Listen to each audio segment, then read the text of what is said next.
My inspiration has been my beloved father, who used to feed birds every day early morning.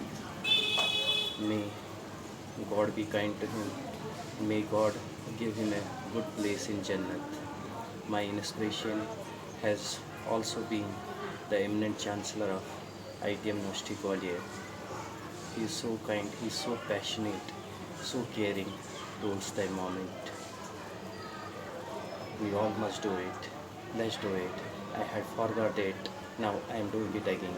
Please do it as well.